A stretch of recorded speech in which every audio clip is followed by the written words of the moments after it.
It's time for another episode of the Shaun Tabatt Show, a podcast where I connect you with thought leaders from across the globe, digging into some of my favorite topics like personal development, marketing, spirituality, and pretty much any other shiny object that happens to catch my attention. Today, my special guest is my friend Terry Brennan, and we're going to be discussing his new book, Ottoman Dominion, and that is book number 3 in the Empires of Armageddon series. Terry, it is always a joy to spend time with you. Welcome back to the show. Thank you, Shaun. It's great. I really appreciate you having me back on the show. It's good to see you again, and I hope you and your family are well. Yes, it's exciting to be talking to authors this week. I've got a handful of interviews. I'm like, we have survived 2020, pending any disasters that happen in the next few days. 2 days to go. Yep. So I don't want to jinx it yet, but I'm fairly optimistic. Now I know that some of the folks listening to this, watching this, they maybe haven't heard our previous interviews where we talked about books number 1 and 2 in the series. So I thought a good place for us to start today would be by having you just give us kind of an overview, a summary of kind of the main storyline from books 1 and 2, so we're not leaving people in the dark as we move forward in the interview. Okay. The series has a couple of different plot lines, main plot lines, 3 or 4 of them. The first is Ishmael Covenant is the title of the first book, and that's a story that there's a plot line there about the nation of Israel goes in, enters into a peace treaty and a self-defense pact with its Arab neighbors, with Saudi Arabia and the Gulf states, as a reaction to the expansion of Iran and their aggressiveness. So that's called the Ishmael Covenant. They signed this peace treaty. That's one of the things that's going on. Another one of the elements, the plot lines, is about these. I see 3 ancient empires that appear to be rising again. The Ottoman Empire, which is the Turks, the Persian Empire, which was Iran and Iraq together, and the Islamic Empire, which came out of Saudi Arabia and conquered probably a third of the known world at the time, went from Spain to India. There seems to be indications that those 3 forces, those 3 groups, those 3 people groups, those empires are starting to flex their muscles, starting to rise again. And what would that mean for the Middle East if that were to happen? And then another plot line is that there are these demonic forces that are at work, manipulating some of these actors in these empires. But the demonic forces, their intention is to thwart one of the biblical prophecies, the messianic prophecies in the Bible. They feel if they can thwart one of the messianic prophecies, they can eliminate all of them. None of them will be valid. And if they can do that, they can change the end of the book. They can change the outcome of the Battle of Armageddon. And so that's their intention. So they're in the mix of all this. And in the middle of that comes along these 2 guys, Brian Mullaney, who's our hero. He's an agent with the Diplomatic Security Service, which watches over all the foreign service people around the world.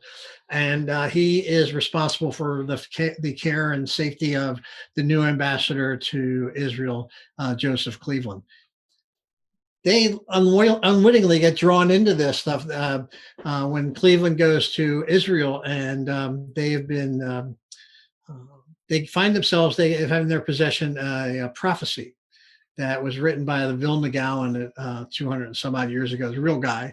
The prophecy was revealed in 2014, really was, about that when the Russians invade the Crimea, that you should watch out because Messiah is coming.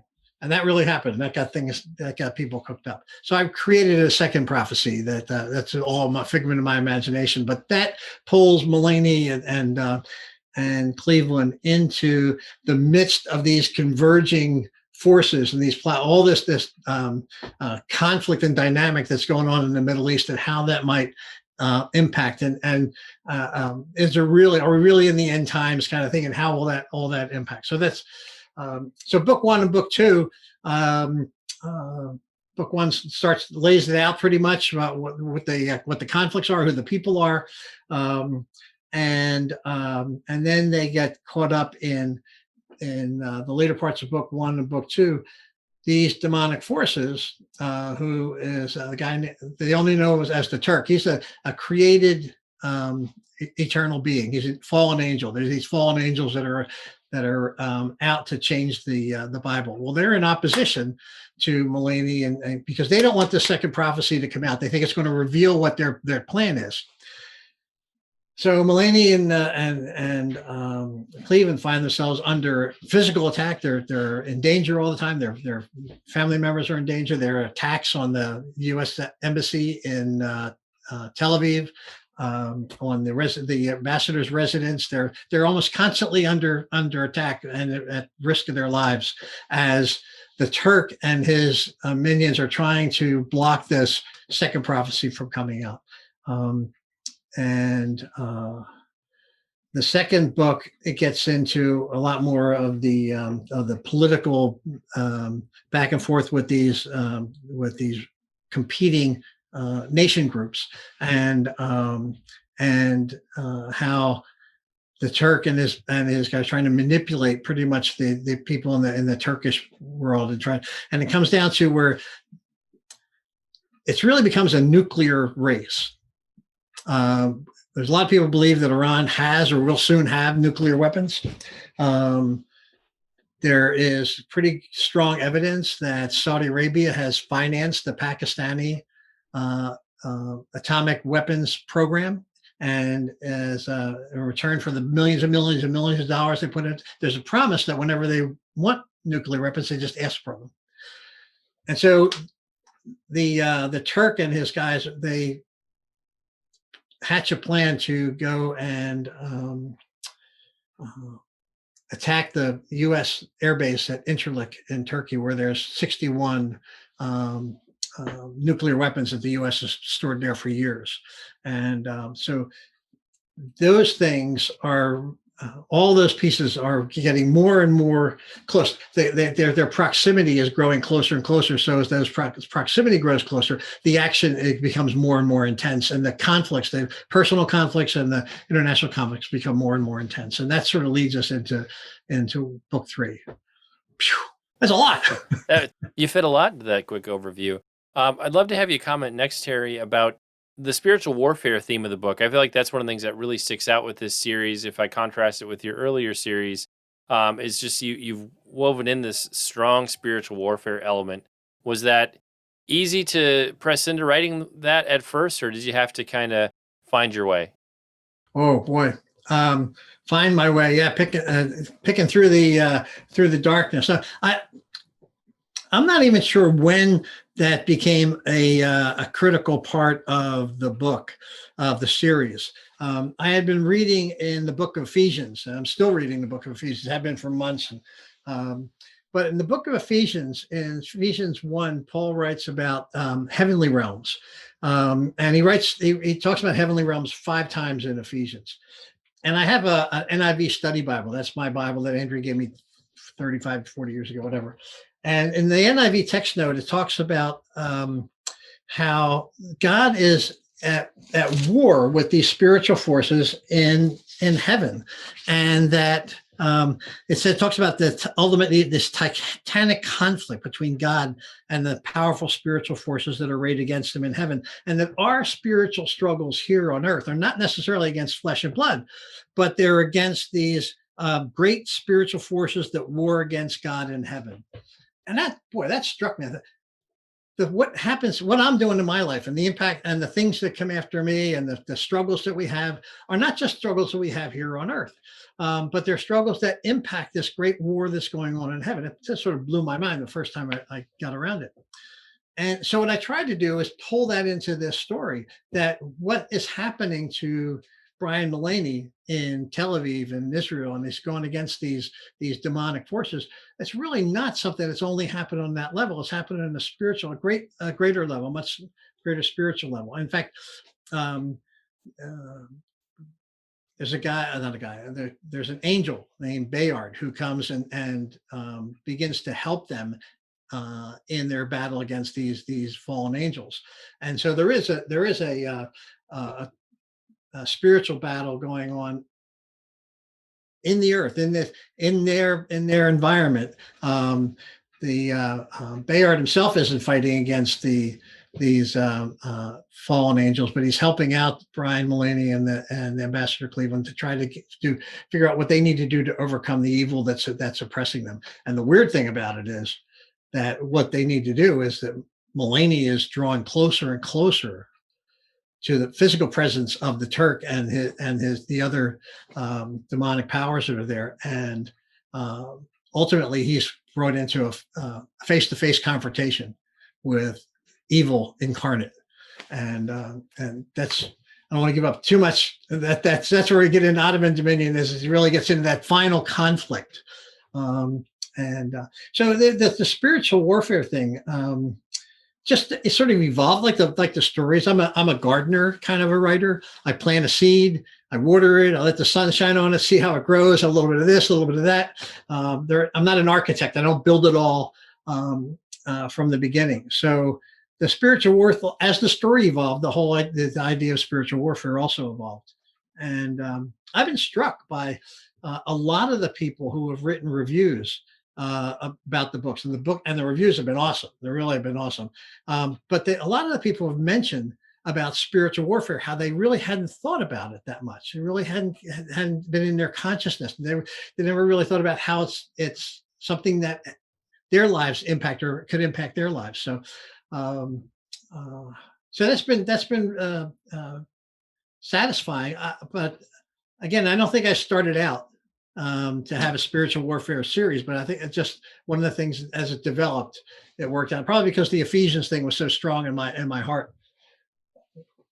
Well, and what you just illustrated is kind of that idea that regardless of whether you're writing nonfiction or fiction, the project, in the case of fiction, the characters often take on a life of their own, and you end up going places that you never expected or necessarily intended with where you started in the very beginning. One of the things I'd love to have you talk to us about next is any surprising twists or new characters, things that you want to tease us with a little bit for book 3. One of the things I always appreciate, Terry, is you're always very forthcoming with sharing about what people are going to encounter in your books. Through the years, I found it's very hit and miss talking to fiction authors, because most fiction authors want to give you next to nothing from their story. And it's like, well, this is the worst interview ever, because like, you're not telling us anything, but you've always been very generous. So, I don't want to put you in a position to give too much away, but in terms of new characters or surprising situations, any twists that you're going to give us in book 3?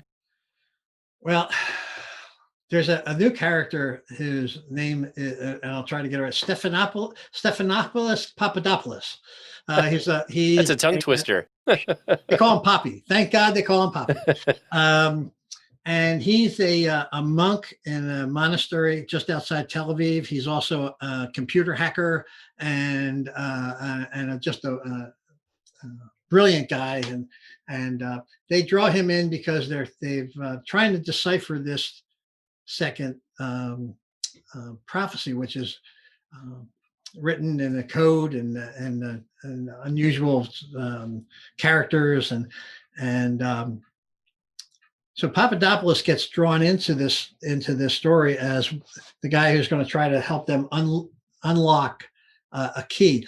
There's the second prophecy is written in a code. It's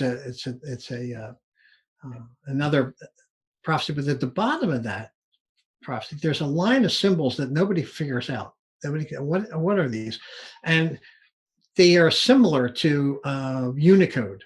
I don't know if you probably know Unicode. I never knew what Unicode was. It's a universal computer language or whatever. So every B is done the same way, and so he helps them break that and understands what that is.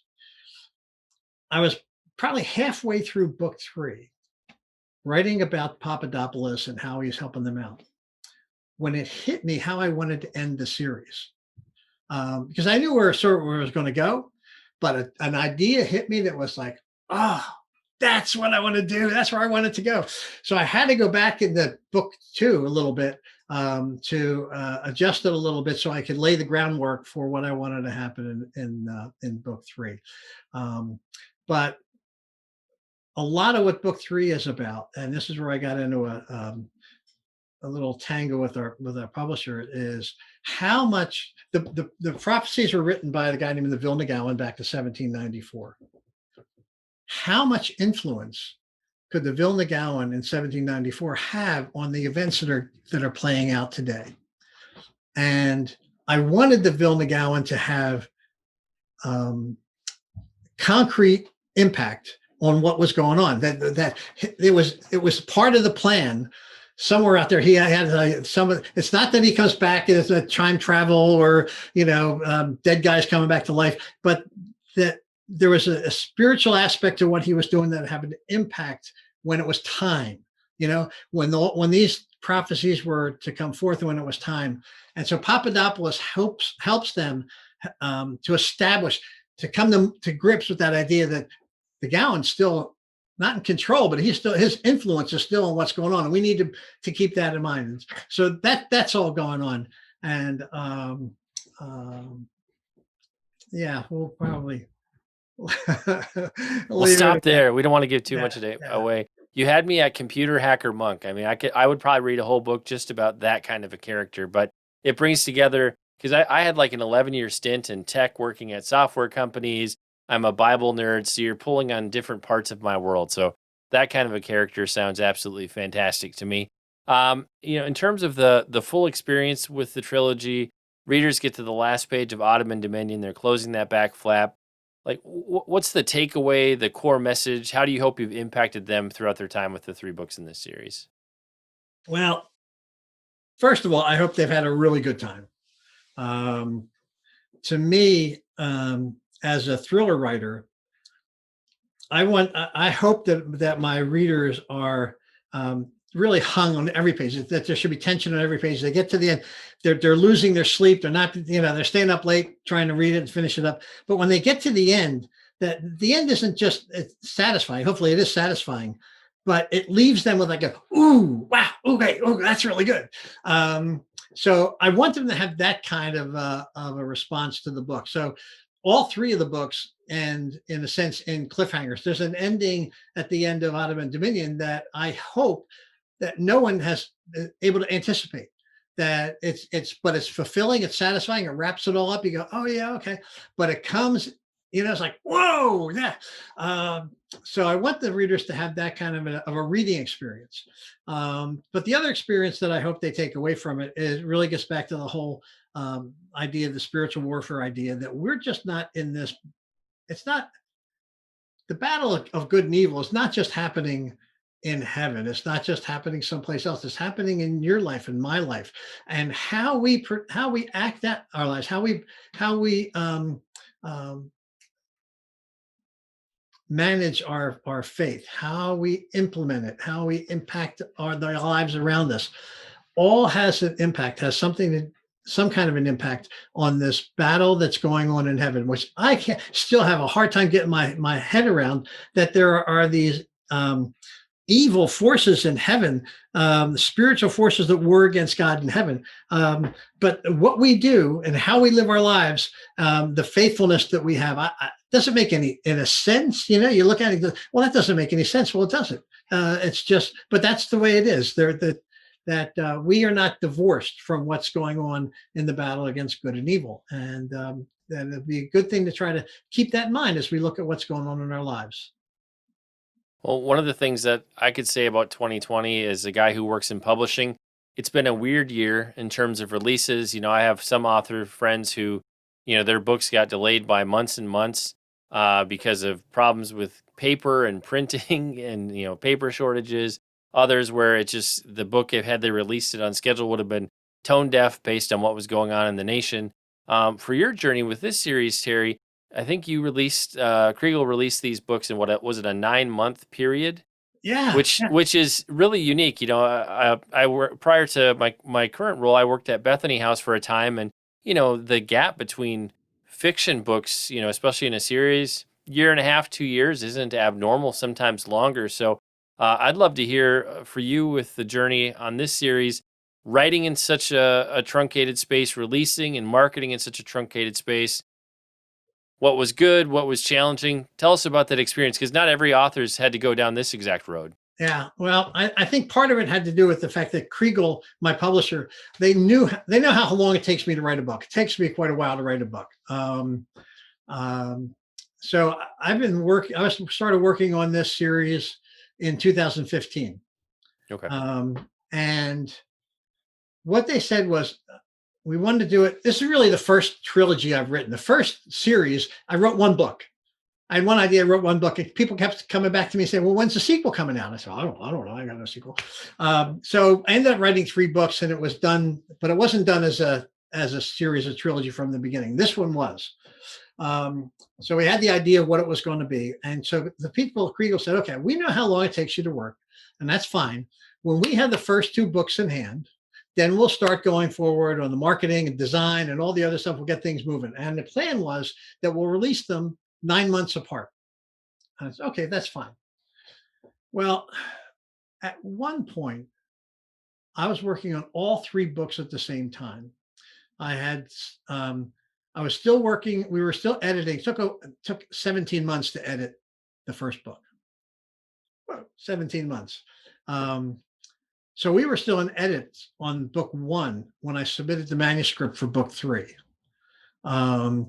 And we were working on all 3 books for a significant amount of time. And even at that point, I still thought we were looking at a 9-month spread between the books. And somewhere along the line, I'm not quite sure exactly why, but Kriegel decided that it would be really good to release all 3 of the books in the same year. And so the first one came out in February, the second one came out in July, I think, and this third one came out in November. Well, it's been exhausting. It's one thing to write the books. The next thing is to try to market it, to try to get out there and get people interested. And so I've been really involved in my website. I've been doing a lot of, I never did blogging before, so now I'm blogging.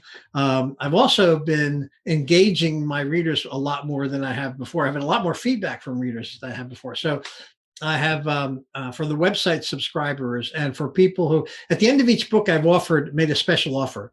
I said, there's the free offer. If you really want to know more, I've got a short story about the Vilna Gaon. Send me your email. I'll send you the short story about the Vilna Gaon. And I'm doing a monthly newsletter. And then I wrote a short story about one of the characters of The Man in the Panama Hat. It's just been exhausting. Just all the time, the amount of time put into trying to maintain the momentum of these books going out has just, it's sucked up a lot of time, which is okay. And the readers seem to love it. I just get so many compliments from readers about, yeah, all right, I can't, when's the next one coming? When's the next one coming? And they jump on it. So I don't know. I hope it's been a good result. Last time I talked to the publishing house, they said the sales were going well and it looks really good. And they're really happy about having all 3 books available at Christmas time. And so we'll see how that plays out. I hope it is a good result for them. I don't know if I want to do it again, though. 3 books in 1 year is, for a guy who takes 4 years to write a book, 3-4 years to write a book, 3 books in 1 year is exhausting. It really is. So now, that's done. And now I got to go back to work. Now I got to try to get working on the other ideas, the new stuff that's going to be coming up. But it was quite an experience. And we'll see. I'm not sure. It was interesting, but I'm not sure how effective it's going to be, And if I put my publishing hat on for a minute, on the one hand, I think it was a good year to release 3 books that connected so quickly back to back to back, in the sense that people have been reading.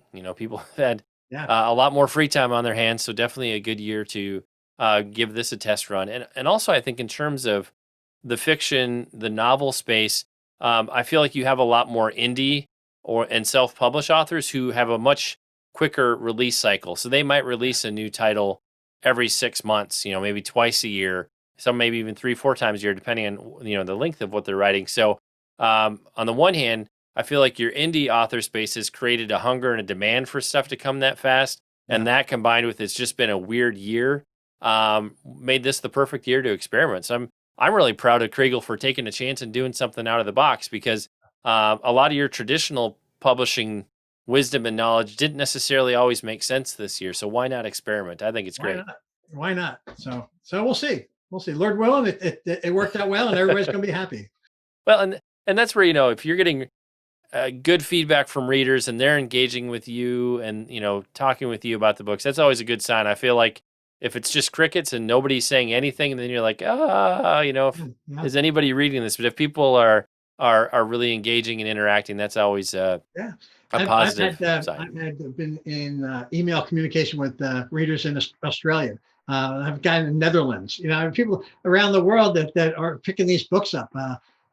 So that's exciting for me. And yeah, so far it seems like people have really been enjoying all the books. I think the last time I looked, um, all of my books are still 4.5 out of 5 stars on Amazon. And Sacred Cipher, the first one's been out for 15 years now. I don't know. Right. So thank you, Jesus. Seems like a lifetime ago that one released, right? I You're remember not talking kidding. about that It one way was. back in the day. Yeah. Well, one thing I want to make sure we work in before we wrap up is what's next. It's probably a little premature to ask you this, but in terms of, where you're thinking, where your imagination is wandering, where might you take us next in your writing journey? Well, I I wrote a nonfiction book, Shaun. It's called "Rescuing the Hidden Hearts of Men," and I got it to Kriegel, and we were talking about it, and have they have ideas about how we might be able to work it up, and things that it could use. And so this is something totally new for me. It's something God put on my heart several years ago. I hope it has life. I mean, I think it does. But again, it's something that's way outside my brand, and it's something I'm not used to. But we're working on that. And the other things that I'm working on is uh,